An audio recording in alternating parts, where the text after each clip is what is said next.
My name is Mike from Marianas Trench. I am the bass player. I am also the slash musician slash juggler slash basically carnival games kind of guy. All right. Well, to start off with, we know that your album, you called it like a modern day fairy tale, and every song transitions like into a new song, and it's a story. And the name of the album is Ever After. But is there some type of hidden name to the story that we don't know about? Or is it just Ever After? Well, yes, it's like a concept album, and it's actually more meant to be like a sort of like a soundtrack idea, and like a really visual sort of type of music. So it adds a sort of a theme and a feeling to go with this sort of fairy tale inside the liner, this sort of dark, twisted fairy tale kind of thing. There's no hidden meaning in it. There are, 12 connected tracks. Like, there are a bunch of songs that flow into the other, so it's really one piece of work, that start to finish thing. But each song has its own story as well, that, is to be interpreted by the listener for how it connects with them. But I don't think it really has to be, like, secret things going on. Well, do you think your next album is going to be a continuation of the story? Or do you think you're going to start fresh? Oh, I have no idea. It's at least 2 years till we put out probably the next one, so we're just going to still put out a bunch of singles here. I haven't even thought that far ahead. All right. Who are some of your inspirations to come up with an album that's some people would almost consider it as bizarre, and you guys have such a different style than a lot of different bands in the scene nowadays?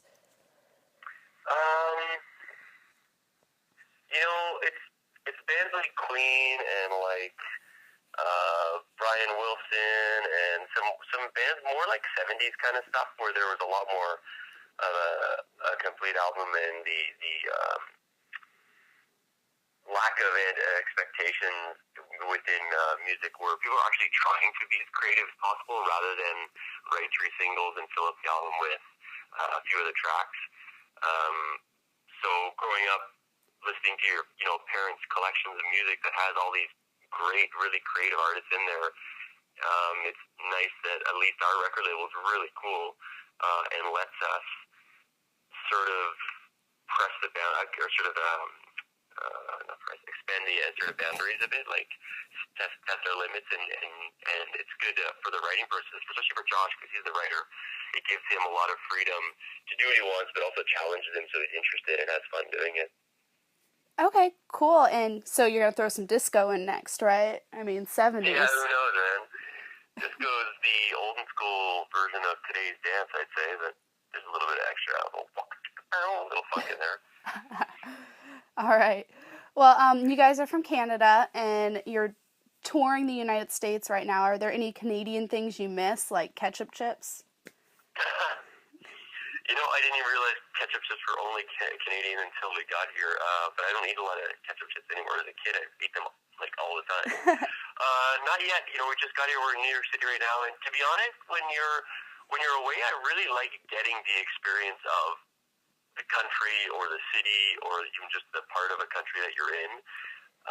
I like the different stuff. I mean, I remember once, this is even not work related, I was in Chile, and I remember after about 6 or 7 days, I'm like, man, I just want something regular to eat, and I found a McDonald's and had a cheeseburger or something, but that was exactly the same.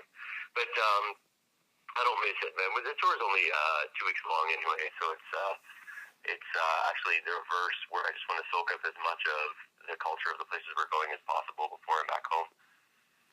Wow, what do you think's been like the most American experience you've had that's completely different than like Canadian? That's a good question. Well, right now we're in Times Square, which is pretty one heart of America kind of idea. We were in, you know what? This is the opposite of Canada. But this is a year and a half ago. We were in Arkansas, Fort Smith, Arkansas, I think. Oh, man. And I've never seen it in this, but, we walked into this restaurant, which was this brick house, and they were serving, like, literally 2 and 3 pound steaks, which, usually 12 ounces is plenty. So the stakes were gigantic, but I remember walking the front door and the sign said, "Please check your guns at the door," and you will never see anything like that in Canada. Oh, wow. So, you That know. was like, that's the moment where you're definitely not at home, and it felt very America, too, because of where we were. Yeah, we eat a lot here, you know. I eat a lot, too. I don't know how my body could digest that much. Anyway, I still had a huge steak, and it was amazing. Well, you guys had just gotten off tour with Simple Plan. Were there any big tour pranks that went on that tour? Tour pranks, what did we do? There were a few. We did a tour in the States, and then we did a tour with them in Canada, which was like our sort of the big arena tour thing that was all sort of anchored around. And the last show, the drummer from Simple Plan came out, the bass player from Simple Plan came out and played drums on one of our songs, and we took Ian off his drum kit and taped him to a chair, or they did, and the other band, All Time Low, came out and then forced him to consume adult beverages with no hands. And there were a few other things that went on, and then when Simple Plan played, they put these big confetti guns that shoot in the crowd for one of their last songs. Maybe it is the last song. Oh, man. And what we did is we went out, and while they were on, we just turned them so it just went all over the stage, and you couldn't even see the guys. It was just confetti everywhere. But it was fun. We were a little limited. We wanted to do a few more things, but we were ixnayed by their security team. All right. Well, All Time Low is going to be on Warped Tour this summer. Do you think would that be something you guys would be interested in doing? Yeah, I don't think we're going to be on it this year. But it'd be cool to play those guys again. Anyway, they're really, really nice guys and a good band, and we had a lot of fun with them. So that would be cool. I know you guys aren't currently looking to write a new album right now, but when you're on the road, do you guys ever get the chance to write? Most of the writing is done at home. Josh has a studio that when he's got the inspiration, he can just go out and get an idea down pretty quick and then, work on the fine-tuning as it goes.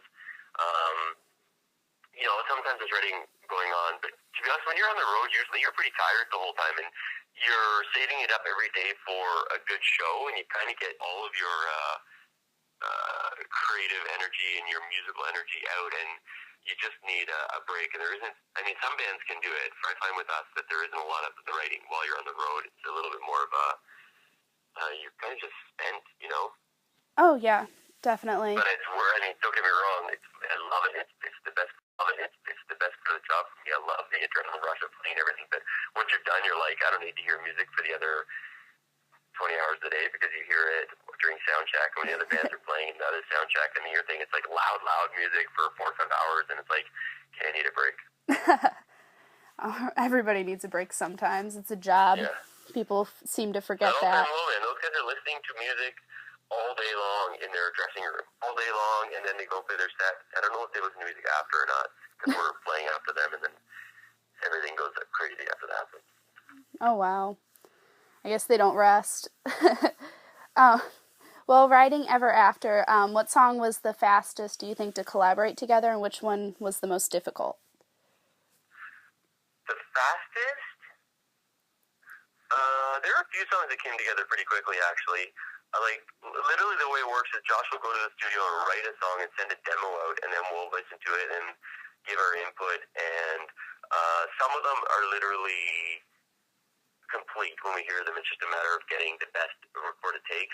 So, Josh can go in with an idea, and a week later the song is done. But there are a couple, like the opening track, the first half was done right away, but then it was like, what did the second half do? And we sort of worked with that and switched parts around and changed bits and pieces here and there. And by now,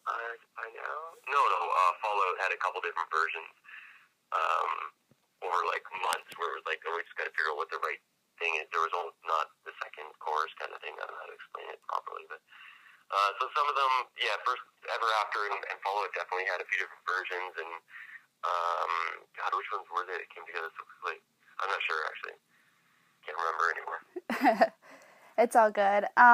Well, we have 2 fan questions today, and Twitter, K8H0W, wanted to know if you could collaborate with any artist. Who would they be? If we're doing rock stuff, Dave Grohl would be amazing. Pop stuff, just for fun, Katy Perry, because she seems like she's really cool and would be a good, like, fun to hang around with, and might be open to some different stuff. If, like, you know, for legendary purposes, it'd be amazing to, you know, work with like Paul McCartney or Brian Wilson or, you know, any of those guys from those legendary bands would be amazing. Stuff that's influenced us, you know. Oh yeah. Did you hear that like the Beatles kids are thinking about maybe forming like a second Beatles, like a group? I did not hear that. That's pretty cool. So that would be a cool thing to jump on. Beatles Jr. I think it'd be pretty insane. But one more fan question, and it's from Lils, and she wanted to know if there were any future projects in the works. Any? Just any future projects you guys have coming up, any tours that you guys can say? Yeah, we're doing this little mini run in the States right now. Then after that, we have a couple shows in Canada. Then back to the States through May and June, like parts of May, parts of June, doing the Journey's Backyard Barbecue thing. Then some festivals through Canada in the summer. We're working on doing a big fall tour, like a headlining fall tour in Canada. And then probably lots of more U.S. stuff squeezed in and around that too. And maybe more stuff around the world. We'll see. We'll see what's going on. Oh, hey. I didn't see you there. I'm Matt from Marianas Trench, and you are on Stage Right, Secrets.com.